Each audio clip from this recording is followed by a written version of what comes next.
Good morning. Hello, joyful joints. Happy to see you today. We are moving on today into our sixth month of these live YouTube classes. Now, Joyful Joints existed before we were going live on YouTube, but it's been really fun to spend some time going back to the beginning and sharing with you all of that Joyful Joints is. So this month we are looking at the concept that we want to be free to move. That's why we're here. We want to be free to do things like you see in the background. This is a piece of equipment that we call our biocords, and it's another way of moving and getting our body to move. But ultimately, we want to have this freedom of movement, but it comes from being stable. It comes from having a stability and a strength in our core skeletal system, and that is what allows us to have freedom, to have bigger flexibility, to move faster, to move with more comfort and ease. So the goal of participating in Joyful Joints is not to get good at Joyful Joints. The goal of participating is to give your body, your brain, the impetus, the input that it needs in order to function in a way that is more stable, and thereby you can be more free out in your daily life. Make sense? All right, so there's not going to be any awards for being the best Joyful Joints person. The award is going to be that you feel amazing doing whatever it is that you enjoy doing, and you'll be able to do that for longer. All right, well, welcome. So here we are, month 6, and we're going to talk about how we are just this beautiful work of art, but any work of art requires exploration, and the same concept of being grounded, being rooted, being solid, having a firm foundation to work from. And that brings us to the part of the body that we have not spent much time with yet, the last part, the lower part of our torso, also known as the pelvis. So welcome to our pelvis, and we're going to do our exercises seated today, as it is week number 1 or session number 1 of this month. So I'd like for you to find your chair. I'm going to stay most of the time in a little bit of a diagonal so you can kind of see what's going on. But this is going to be get to know your pelvis from a seated position. All right, so everybody take your hands, and I want you to find there's a couple of bones here. There's a couple of bones that if you wrap from your waistline, they're squishy at the waistline, and then if you push down, there are 2 bones. Those are our pelvic crests, okay? The crest of your pelvis is right there. And if you follow that crest forward, it comes to a point. And that is what we call our ASIS point. If you want the word, it's anterior superior iliac spine, okay?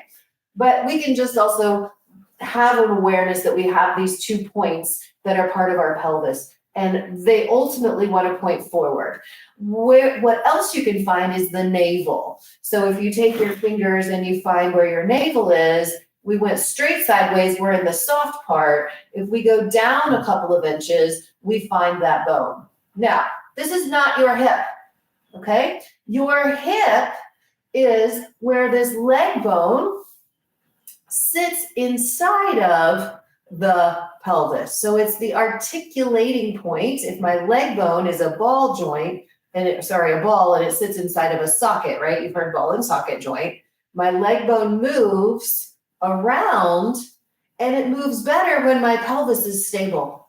When it gets all locked up and my pelvis is wiggling, now I've got a frozen hip that doesn't do much, okay? So it's really important to know where our pelvis is, how it can move, and then how to hold it still to move other things. So today I want you to find this point. Very good. And I want us to take that point and I want you to roll it forward. Make this bony point come forward toward your thigh bone. So if I'm sitting sideways, that looks like I'm tipping or rolling my entire pelvis forward. And look, it puts an arch in my back. Now, don't push this so hard that it causes pain in your back. Now, some of you might notice, oh, I already sit like that. This would not be what we want to do. Let's take those points now, those bony points, and pull them backwards, away from your legs. Yes, I'm pulling those bones away from my legs, so I've got a more open angle here. Look what that did to my spine. I kind of went to a rounded shape, right? So let's just play with moving those pelvic bones forward and backward. So this is what we call pelvic tilts. You can think about it in a million different ways, and I'm going to give you a lot of different words to think about. And what I'd like you to do is go, oh, that one makes sense to me, and use that as your language. So at one point we thought about, what if I had a wheel on each side of my pelvis, and then it rolled forward a bit and it rolled backward a bit. This is the same thing, right? We call them wagon wheels. There you go. Now, as we're doing these gentle pelvic tilts and saying hello, I want you to notice, what do you feel of your tushy against the ground, against the chair? And hopefully you've got a nice hard chair so you can feel there's actually bones of the pelvis that we're rolling over the top of. When my bowl rolls forward or tips forward, the bones are, I'm sitting on my thigh. I'm sitting on the soft part of my thigh, and I'm on the front of the bone maybe, or past it. When we roll backwards, good. Now I'm sitting on the fleshy part of my tush, and those bones are now in front of me. Can you feel that? That is because this is one big bone, and we're just connecting to different parts of it.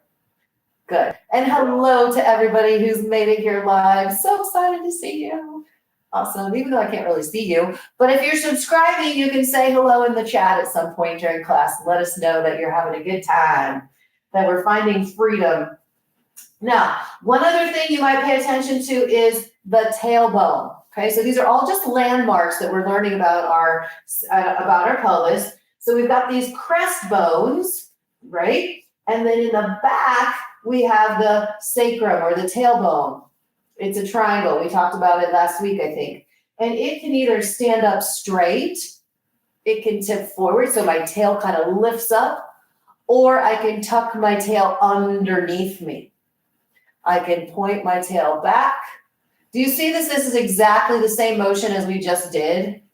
Yeah, it's just different frames of reference, and I want you to become familiar with them all. There we go. All right, so that's pelvic tilts. Now, some of you didn't like the pelvic tilts because maybe your body moves too much in pelvic tilting and you can never hold that pelvis stable. And then that results in the bones of the lower back moving more than what they're designed for. And if you do that over time, like let's say you take a paper clip and you bend it back and forth over time, what happens? It snaps, right? It breaks down. It becomes, it becomes not very healthy. So that's why a lot of us have diagnoses around bulging discs and degenerative disc disease in our L4 and our L5 and our S1, because our pelvis doesn't really know how to work properly. Therefore, our lower back can take the brunt of that. Okay. It also causes a lot of weakness in the hips. So this is the game we're going to play next. Now what I'd like for you to do is to sit with your pelvis really level. What does that mean? It means that this crest that we have on the sides is nice and flat, not pointed down, not pointed up. It means that we're sitting directly on top of our sits bones. And this is where a lot of people say to me, well, I got so much padding there, I can't feel those bones. Sorry, that's not how that works. You can find those bones and get on top of them. Most of us that say that, we're the people who live here, okay? We don't sit back far enough to find those sits bones. But when we do, look at my spine. It's got nice little curves going up to my head, but it's mostly straight, right? That's the result of sitting on top of my sits bones. And the game we're going to play now is, can we place your right hand on top of your right thigh and try to pick up your right foot? Try to push your leg up into your hand. So my foot's coming off the floor just a teeny tiny bit. And did that change what our pelvis did? Good question. So sometimes in order to pick up our leg, we'll roll back. That's called cheating. Sometimes you'll roll forward to try to make it happen. That hurts my low back because I'm using the wrong muscles. Can I stay feeling those two sit bones in the chair and then play this, I call it push of war. Instead of tug of war, we're going to play push of war against our leg. Yeah, got it. And release. Let's try the other side. Place your left hand on top of your left thigh and see if you can pick that foot up a little bit. I'm pushing, resisting with my hand. I'm pushing down on my leg. So my leg is trying to come up and then we release. Good, try again a couple more times. So what are we trying right now? We're just trying not to roll forward and backward with our pelvis. We're trying to pick up one leg at a time and stay right on those sits bones. You got it. Now, it's possible, once we figure that out, that one side of our pelvis moves and the other doesn't. That's interesting. So let's play a little game called walking to get this awareness. So you're literally, I'm not trying to hoist this one side up. I'm trying to push down from one side to the other. So I'm finding my sits bones and I'm rocking from one to the other. There you go. Now be careful because there could be a forward tilt as you're trying to do this. Sit back into your sits bones and try to walk. So I'm literally walking in place using that bottom point. It's called our ischial tuberosity. That's what that sits bone is, that thing we're walking on the chair. Good. So that's possible, a possible movement, isn't it? So what if we now try to stabilize, put both of those sits bones down at the same time and try to do this game again? So I automatically fell down into this sits bone and this one started to come up. So I'm going to work to try to keep this side down while I play push on this leg.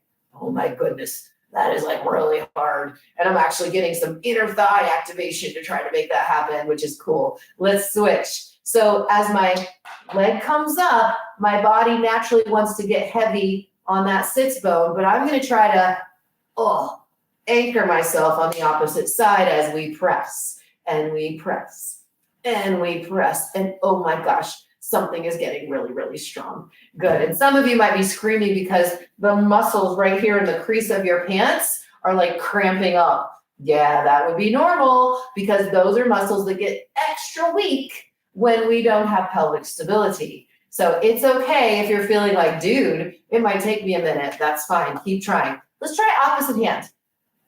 Opposite hand, pick up your foot, anchor both sits bones and press those against one another. Very, very good. You guys are good. So this is actually incredibly strong, deep core work. What? So if anybody's ever told you that to get rid of your back pain, you need to do work on your core or maybe even strengthen the pelvic floor, that's exactly what we're doing right now. We are finding a way to access those deeper muscles that we need for stability to take off the strain and the stress, especially in our lower back. Okay, so that's a fun exercise to play. Another one would be, let's play this game. Put your hands on the outside of your thighs, stay right there on your sits bones with your spine straight, and push your legs outwards into your hands. So my arms are trying to give resistance to my legs that are trying to open. If I gave no resistance, my knees would open like that. So hold, hold. Are you still on your sits bones? Excellent. Now make fists and put your thumb side together. Put those between your knees. So I'm still on my sits bones, but I might have to lean forward a little bit with my body. Now squeeze your legs into your hands. So I'm trying to squeeze my legs together. I'm trying to keep my hands really strong. Very good. And I'm trying to be on my sits bones. Keep squeezing for 5, 4, 3, 2, 1, and relax. Good job. So it just occurred to me that we didn't do any type of something to assess, to reassess, to see how this is working for us. So what I'd really like for you guys to do is just stand up. Let's go for a little walk. because we've done quite a bit of exercise so far. I know it seems like in the real world it wasn't a lot of exercise, but how does it feel to walk right now? Make mental notes. What do you notice? Some of you might say, wow, I feel heavier. Some of you might say, wow, I feel lighter. And both of those are cool because it means change is happening. You feel different than your norm, which means that we are moving in the right direction. Do you guys know that? That's a principle of neuroplasticity. Our brain only wants us to feel better. So if you're following these rules, what are rules? Number one rule is intensity. Intensity. Keep the intensity at a level 3 or lower out of 10. So all of our exercises are light, and we also don't force them. We send, if something doesn't move because we don't understand it, just keep thinking about it moving. That's 90% of the work. The last 10% is the actual movement happening, okay? All right, so let's do some more of this concept. We brought up that there's this pelvic floor. Pelvic floor is just part of our deep, deep core system, okay? It's part of it, it's not the only thing. But when the pelvic floor is not doing its job, man, our insides can fall out. We can have a lot of pressure. So for women, our insides fall out. For men, our insides fall down against our apparatus, and it causes inflammation, which is one potential source for prostate issues. So the work that we're doing here can support and assist us if our body is starting to have some of those issues come up. All right, it can also really, really impact our low back pain because if the pelvic floor isn't working, our low back tries to come along and to hold us still, and that's not what it's designed for. So how are we going to play these games? I want you to be aware of your sits bones. You're on top of your sits bones, right? So check your forward, check your backward. Maybe doing forward and backward feels a little more comfortable now because we did some exercises. Interesting.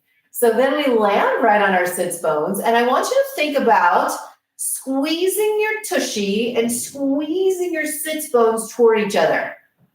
It also is kind of my upper hamstrings, the back of my leg muscles are squeezing as I'm trying to come together with those bones. And then I want you just to relax and let your sits bones spread apart from one another. Okay? Let's do that again. Squeeze your sits bones in toward each other. It actually is feeling I'm lifting up off of the chair a little bit because of the muscles squeezing, the hamstrings, the back of the leg muscles, and I'm getting a nice little quiver here as I keep trying to squeeze. And let's release, let those sits bones go. Awesome, one more time. So this is sits bones squeezing together. We're using our tushy muscles, we're using our hamstrings, we're using our inner thighs, and then we release. Wonderful. Now for some of you, what you might have noticed as you tried to squeeze was that was kind of hard, but then you release and you're like, whoa, I didn't even know that type of relaxation was possible. That means that we have something that's holding on for dear life and it doesn't ever get to rest. We also need this ability to let go, right? So now that our sits bones are relaxed and separated, I want us to try to think about, and this would be what we call a Kegel exercise, okay? Very often we've been told, go do your Kegels, but without much information about what does that mean. It means let your sits bones soften and separate, and then find the pelvic floor and try to lift it up, okay? This might be one of those where you're like, I have no idea what you're saying or asking, but that's okay, it will over time. That's it. Try to just lift the pelvic floor without bringing your sits bones together and then release. And let's do that again. Lift up that pelvic floor. Good. And then release. And one teacher along the way told us for men, this is kind of like you're going to go walk into really, really cold water and things kind of retract upward. That's the sensation that we're after. Lift, lift, lift, lift, lift. And I know it's not talked about too often in the public, release. But I would like for our public to walk better and move better and feel better. So we're going to talk about it. Lift that one more time. Good job. and then release. Fantastic. Now, after just doing those two exercises, let's go back, roll your pelvis forward and backward, and notice if there's any shifts. What things might you notice? It might be smoother than it was at the beginning of class. So we're rolling our wagon wheels. It might move further than it did at the beginning of class. Or it might be moving actually a little bit less because your body is staying within its proper range of motion. We're staying within our margin for error, okay? Good, now go ahead, stand up, take a walk around. And notice, is anything different this time when you're walking? Okay, so immediately I feel lighter. Remember? And it is what it is. It's not a right answer. Again, you can't win awards here at Joyful Joints. You can give yourself your own awards for showing up. That'd be cool. But the reward is I just feel better moving because I tried, because I showed up, I listened, I sent the signals. That's how this works. Very, very good. So the next thing we're going to do is just play around with some leg mobility. So stabilize our pelvis where? Right on top of those sits bones, which means my spine is pretty tall and straight. And instead of just hanging out here now, what if we also imagined as my sits bones remain anchored, let's put a pulley on top of our head and feel like you're being stretched upward. So you are both connected to the ground through your sits bones and connected to the sky through your crown. So we're doing something here. We're not just sitting, we are elevating, lengthening our spine. And as we stay there, I'd like for you to slide one foot forward and begin your toe taps from month number 1. Maybe month number 2, I can't remember actually anymore. You'll have to go back and check out the old classes. And I do recommend that you cycle through. Start at the beginning, work through the classes to the end, start over, work through them to the end. Because each time you come through, you're different, you are smarter, your body has more skills in it. Good. And switch feet. As you are tapping that foot, are you stable in your pelvis? Or does it kind of want to move and help you send that foot? Can you totally stabilize your pelvic bones? Very good. So having the feedback of watching myself on the camera, I noticed I was tilted. So I got to put my pelvis back to neutral. Okay, now let's bring the right foot backwards a little and do heel lifts.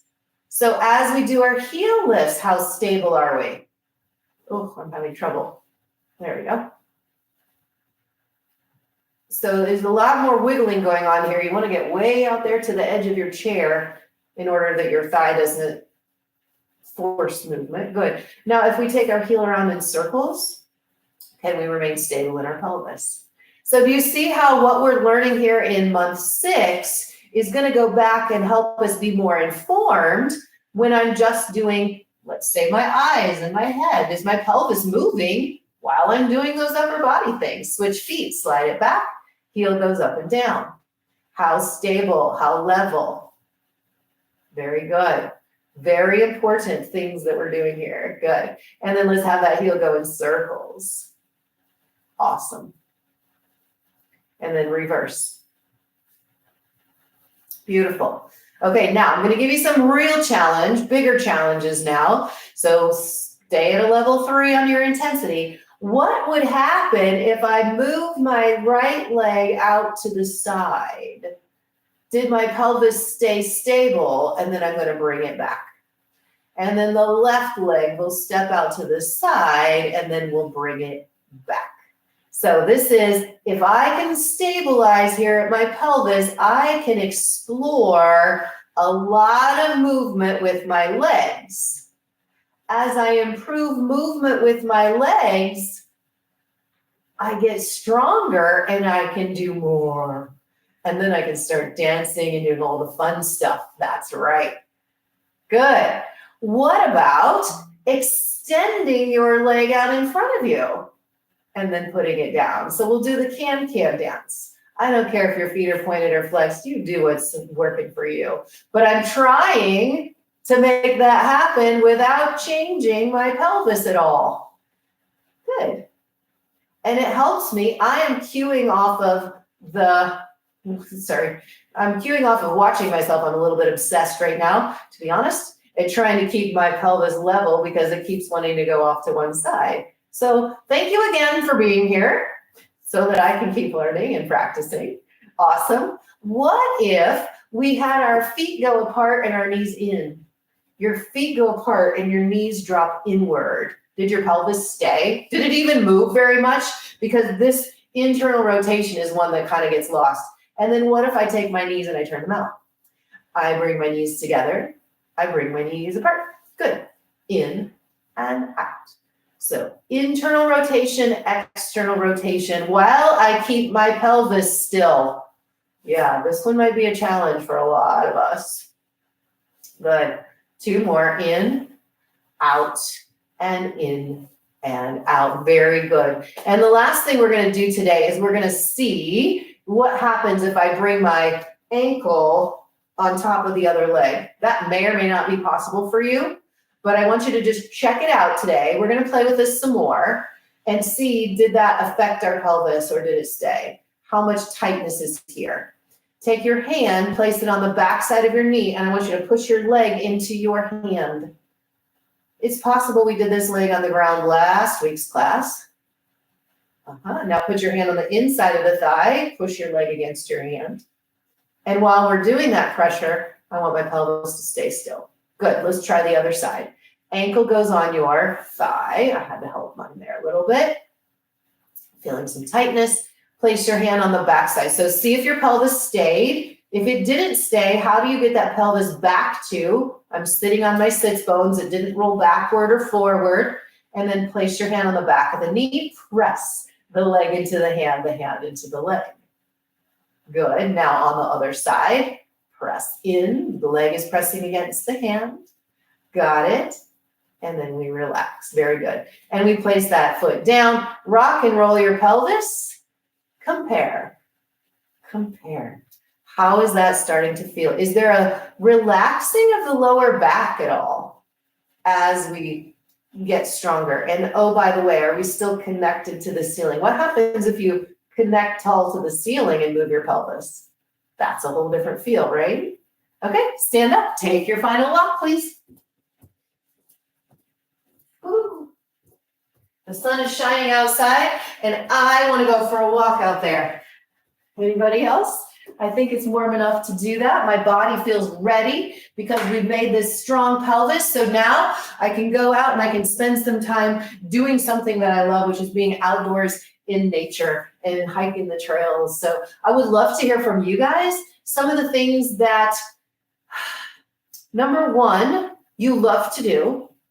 Number 2, you wish you could do better or spend more time doing because you're limited by the feel of your body or the strength of your body. And number 3, gosh, has Joyful Joints helped you get closer, right? Doing this work, are you closer to being able to do something you love more often and with more joy? Okay, we love to hear those stories, and I hope you guys will, please look for our emails. Please make sure that you are on our list. And when you send us those responses, it warms my heart so much to know that we are having an impact. And somewhere along the line, we'll share some of those stories with you because there are many.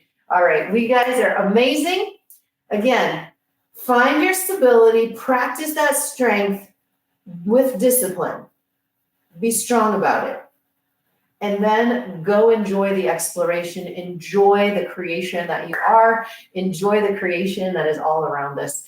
And we will look forward to seeing you guys again next week. Ciao.